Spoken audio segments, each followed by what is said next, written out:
What is up, my Squirtleites? It is I, your king. E3 is here, the press conferences are over, and I would like to talk to you guys about some of the games that caught my attention during all of the different conferences. I'm not going to go grading all of the conferences this year.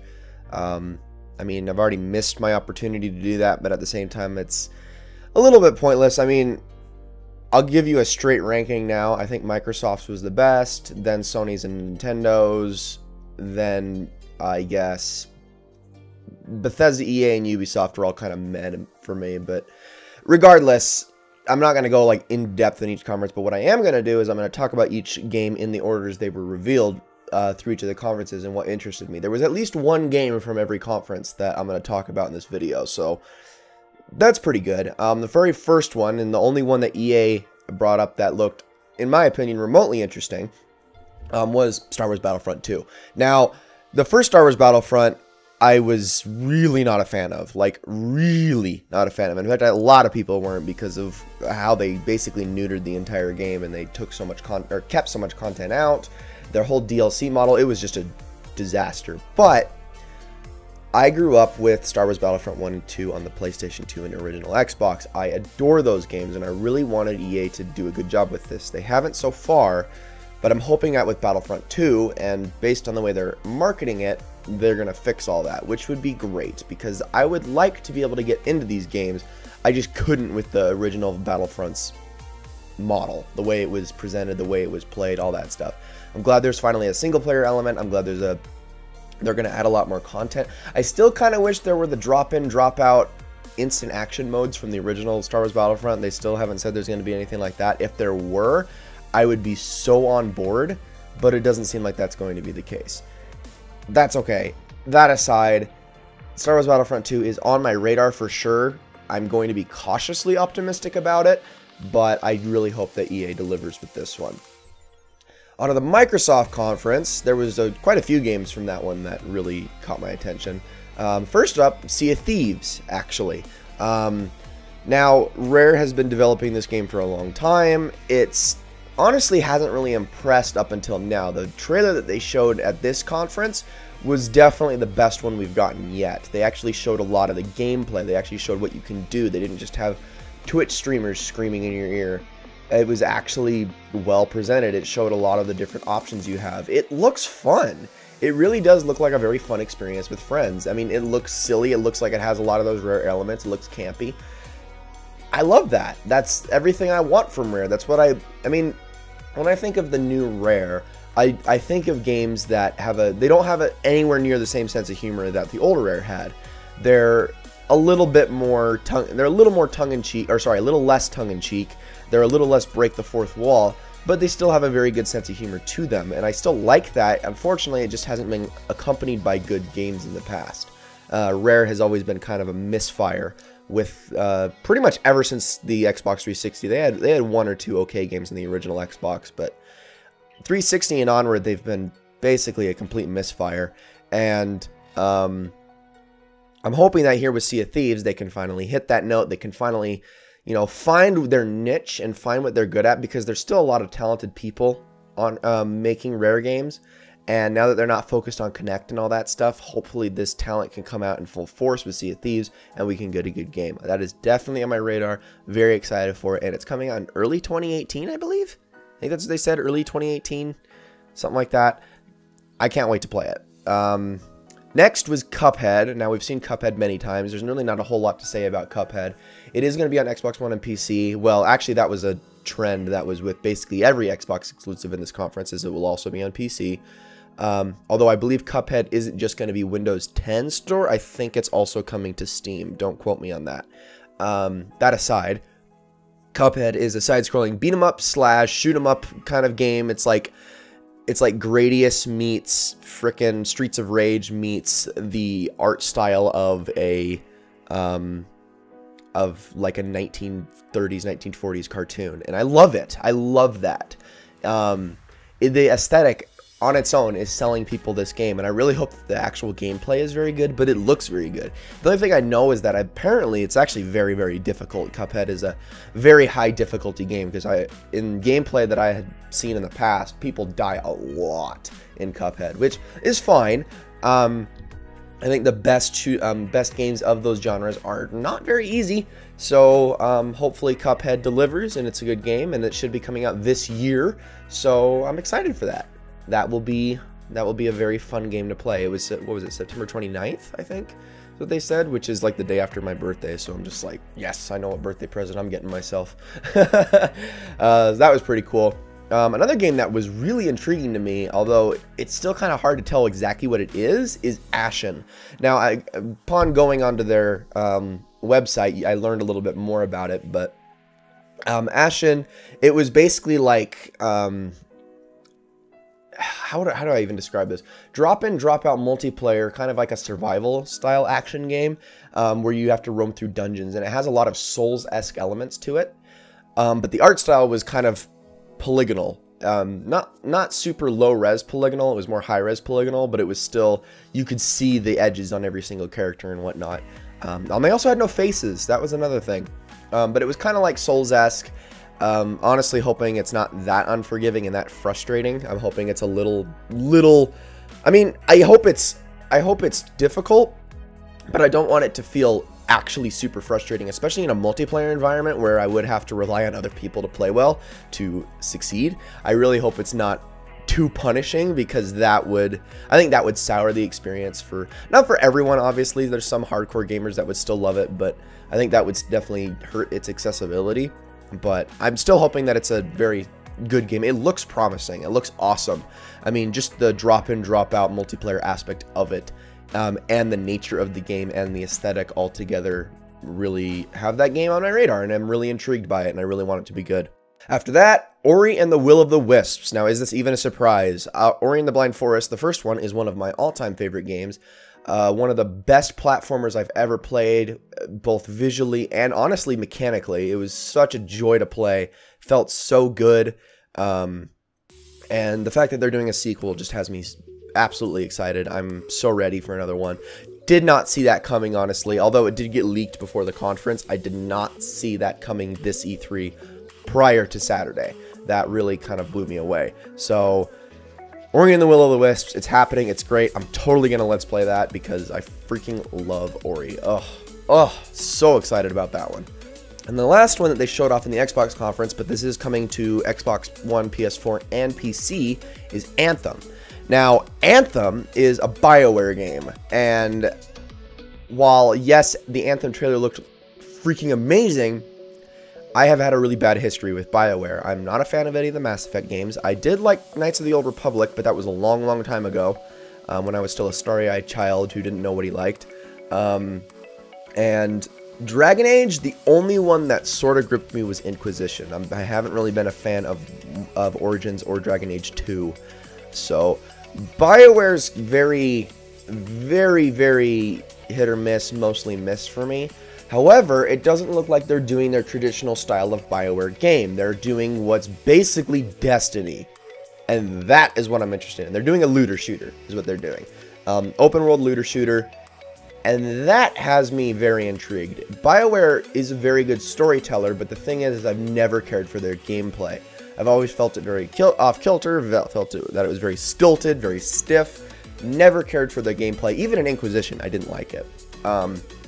But if they can make a game that has extremely good gameplay with their storytelling, with their ability to present a good aesthetic, with their ability to build worlds and stuff like that, and have awesome gameplay on top of it, I'm absolutely sold. Absolutely sold.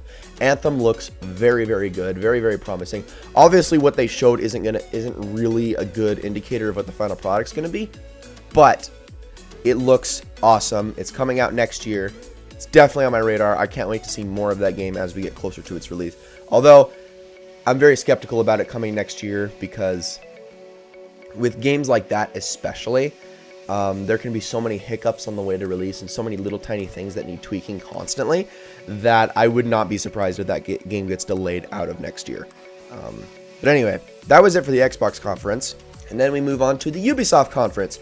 Now, a lot of people are praising the Ubisoft conference. I'm going to be honest, unless there's a UbiArt logo attached to it, I am almost completely checked out of every single thing Ubisoft ever presents just because their games have just a blatant and easily traceable history of the same bland shit every single time. and sorry, none of Assassin's Creed, Far Cry, The Crew, none of that sold me. However, there's one game that did, and that is Beyond Good and Evil 2. The first Beyond Good and Evil wasn't honestly my favorite thing in the world, but I think Beyond Good and Evil 1 was way ahead of its time. It was a game that honestly should have come out at a much later date so it could achieve everything it wanted to achieve. And that's what Beyond Good and Evil 2 looks like. It looks like it's the game that's waited for the technology to catch up to it and now is going to finally be a masterpiece of a game. Now, obviously, I'm not going to jump to conclusions and say it's already a masterpiece. One, it's Ubisoft. I would not trust Ubisoft with a penny, let alone $60. I just wouldn't, ever. But Beyond Good and Evil 2, it does look very, very good. I can't deny that. CGI trailer was amazing. Obviously, we haven't seen gameplay of it yet. Obviously, that game isn't going to be coming out for probably like another 2 years, but that is definitely a game on my radar and definitely a game I want to be good, especially, you know, even if not for myself, but for the fans who have waited forever for it, because that game has been in development hell for forever. In fact, has it really even been in development hell? I mean, Ubisoft's even gone back and forth on saying whether or not they've even started developing it. So that aside, it looks very good. I really hope it's good. And that was the one thing from the Ubisoft conference that got me. On to Sony, Monster Hunter World. I mean, I'm gonna skip over all the DLC stuff. Obviously, I care about Uncharted DLC and Horizon DLC, but no sense in talking about that. But Monster Hunter World. Monster Hunter has always been a game that has looked pretty cool from the outside, like what you do in it, the way you play it and stuff like that. But first of all, 3DS looks like it's very, very limiting, totally unappealing on the 3DS. And even the games that have been on main console, they look so inaccessible. The Monster Hunter World looks like it's going to be a lot more of an accessible title and a lot more, I mean, I'm going to be honest, a playable game. And in that sense, I am suddenly very excited for this game. I've always kind of wanted to get into Monster Hunter, but it's always been like one of those games, it's like, that does not look like it's worth the effort to get into. But now, suddenly I'm excited. Suddenly I really want this, and I really hope that it delivers because it looks very freaking good. And then, of course, the big one for me, for Sony, was Shadow of the Colossus. Now, I'm gonna be realistic, but I'm also gonna kind of. It's obvious what this game is. People are like, "Well, they're just UHD remaking it." No, they are not. If they were just HD remaking this again, like they did with the PS3 version, it wouldn't look that good. Because the PS3 HD remake, for those who don't know, didn't actually improve textures or literally anything from the PS2 version, aside from two things, and that was frame rate and motion blur. That was the only thing that it changed, and it didn't even change the frame rate that much, because Shadow of the Colossus on the PS2 was 30 frames a second. It just constantly dropped down to like 20. PS3 version just made the 30 frames a second smoother and permanent, and it removed motion blur. That's the only thing it did. Otherwise, it was the same freaking game. This remaster or remake or whatever you want to call it, Sony, is they have completely redesigned everything. I don't know if I can necessarily fully say they built it from the ground up, but they have absolutely retextured the entire map. They have absolutely retextured all the Colossi. They have given Wander a new character model. They have really, really redesigned and retextured everything. So there's no way that this is just a remaster. However, there are a lot of people who are like, well, maybe now they're going to finally add all the other Colossi that weren't in the previous game that got cut out last second or something. I don't think any of that's going to happen. I think it's going to be the exact same game we had before, with all the same hidden things in it. It's just going to be completely retextured and revamped. Now, if that is the case, I'll be hyped as heck, but I don't think it's going to happen. Especially due to the nature of those cut Colossi. If you know the history behind that, I won't get into that, but a lot of them didn't just not work because of limitations of the PS2 and PS3. There's more to it.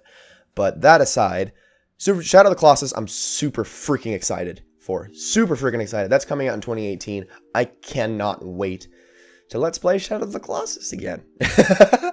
And then, of course, Destiny 2. I'm not going to really get into gameplay or anything like that too much. I've already talked about it plenty, but what I do want to mention is the beta dates, the release date, PC stuff, all that. So Destiny 2 beta starts on July 18th for PS4 pre-orders, 19th for Xbox pre-orders, and then 21st it's open beta, and then it ends on the 23rd. So and then PC gets it, I believe, later in August is what they were saying. We don't know the exact days of when for PC, but yeah, so there is an open beta. There is. You just get to play it earlier if you pre-order, which is pretty cool. And yes, I did pre-order it, so I will be able to play it day one on PS4 of the beta, so I will definitely be doing stuff about that. And then they also bumped up the release date for consoles. Yeah, they moved it up. You don't ever hear about that. You always hear about delays. You never hear about games moving closer. But it did. Not by much, but it is bumped up to September 6th now. Which is pretty cool. I think that was only like a week difference, but still, that's pretty awesome. Although that's on a Wednesday, which is really odd. And then the PC release is October 24th, which is kind of a long delay, unfortunately, but I think that people are still going to be happy and still a ton of people are going to play it then. But at least we have an official release date of when the PC version is coming, so that is pretty awesome. And then nothing else in the conference really grabbed my attention all that much. There was a lot of focus on VR, which props to Sony for actually trying to keep up with the VR, unlike you did with the Vita, you jerks. But the last thing they showed was Spider-Man, and that looked awesome. Now, Spider-Man 2 on the PlayStation 2, one of my all-time favorite games. I adore that game. It still to this day holds up with its open world because of how freaking huge it is and how much there is to do.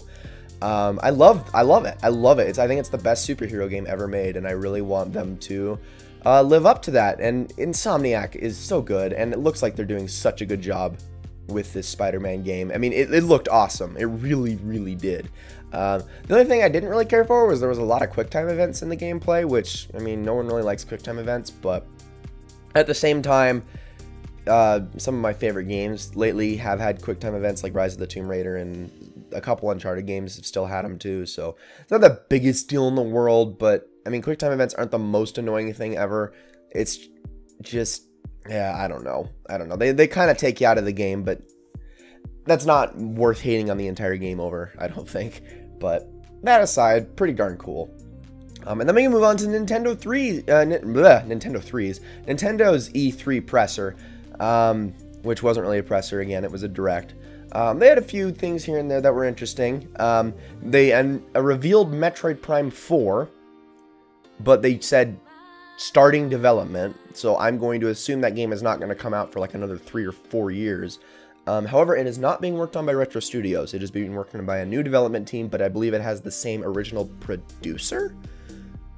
I think that's what they said. Anyway, might be producer, might be game director, I can't remember. But Metroid Prime, I love those games. I think those are the best Metroid games ever made. I'm much more a fan of those than I am of the 2D Metroids, which they did announce one of those, and it looked okay. But Metroid Prime is something I'm absolutely excited for. Obviously, we're not going to be seeing it for quite a while, though. But they did want to reveal it just to get us all excited, which they did. It worked. It worked. They also announced 2 other games. A Kirby game, which I'm going to be honest, looked exactly like Return to Dreamland, but that was a very good game, and I love Kirby, so I was excited for that. That's not coming out till next year. And then they also had a Yoshi game, which could easily be mistaken for Yoshi's Woolly World, but I'm guessing it's now Yoshi's Cardboard World or something like that. I don't really know. The character model for Yoshi, I couldn't tell if it was a Yarn Yoshi or not still. Because they never I guess I didn't really look at the trailer hard enough, but yeah, he's now in like a cardboard kind of land. Where you can go into the foreground and the background and kind of stuff. That's cool. I love those games. I loved Yoshi's Woolly World. I loved Yoshi's Story. I've loved Yoshi's Island. The only one I didn't really care for was the one on the 3DS, the remake of that. But I mean, Yoshi games are almost always good, so I'm very excited to see that. And then they also announced that they're developing a new Pokemon RPG for the Switch, but again, they showed nothing about it. They just said it was happening. Now, I'll be honest, that's a huge deal because I really, really, really want them to finally break away from the darn handhelds with Pokemon. Like, keep making them, please. Like keep making them so people can have, they're more accessible to people, and people will, because I mean, when they're on handhelds, they're gonna sell a lot better. Let's be real, especially for Nintendo. But I really also want them to break away from that and make main series games, make bigger, grander adventures in Pokemon, for crying out loud. I don't want this to be like a Colosseum or XD Gale of Darkness. I know a lot of people like those, but for crying out loud, don't just make this a double battle only game. Don't just make this a very limited, confined story. Make this big. Make this like one of your handheld games, but big and on console. Please, Nintendo. If they do that, I'm super, super into it. What I am afraid of, though, is that this isn't like a series game at all. It's just like a spin-off RPG, like an SRPG or a different style of JRPG or something like that. But I'm really hoping that's what that is, because if it is, that'll probably sell me a Switch. And then, of course, they ended it with Super Mario Odyssey. We all knew that was going to be the big showcase thing of this Direct. That was going to be the thing they talked about most, because it is still coming out at the end of this year. Looks fine. I am a fan of the 3D Mario games. At least I was a fan of 64, Sunshine, and Galaxy. I love those games, especially the latter two. But I don't know. 3D Mario's kind of fallen off for me in recent years. I wasn't a fan of Galaxy 2 or 3D World or 3D Land. But Odyssey looks like a step back in the old direction, which is good. There's this whole mechanic of throwing your hat at objects, or I think it's actually just enemies, and Mario can turn into them for a little bit. No, I guess there was objects too. But yeah, you can throw your magic hat or whatever the hat with eyes at it, and boom, Mario turns into that enemy for a little bit, I guess. I don't know if it's permanent or it's just a very temporary effect. But yeah, that's basically the mechanic of the game, the main selling mechanic. And it looks very, very good. It looks promising. I'm still skeptical. I still want to see more about it, but it looked good. It did look good. Nintendo actually kind of brought their A game this year and had more to show than they have in the last few years. So props to them for that. And those are pretty much all the games that are on my radar personally. I'm sure there are others that are on your radar that I didn't talk about, but those are the games that I think excite me most, and games I do want to talk about on this channel in the coming well, years, because I mean, let's be honest, most of the games I just talked about are not coming out this year. A lot of them are coming out next year, and then there's also a good chunk of them that aren't coming out until like 2019 or 2020. So yeah, so we'll be talking about them for quite a long time. But yeah, it was a good E3. It was a really good E3. I have to say, I'm surprised that out of all of them, Microsoft impressed me the most, but they sure did. Everyone really kind of brought their A game, excuse me, except for Bethesda. And speaking of Bethesda, they did have Wolfenstein 2, and I didn't really go over that, but I don't really know if I want to go over that game yet, because I've never really talked about Wolfenstein 1 here, like at all. So I'll kind of wait on that, because that game, while has the potential to be the game I give the least crap about on this entire list, also has the potential to be the game I give the most crap about on this list. So we'll talk about that at a later time. But other than that, Bethesda wasn't really all that impressive, but everyone kind of brought their A game, or at least brought it to their best ability. I mean, as much crap as I give Ubisoft and EA, they still probably both had their best conferences in a while. So, well, maybe not EA, but Ubisoft did. So, yeah, good E3. Can't wait for more. Ladies and gentlemen, thank you all so very much for watching. I'll see you all in the next one.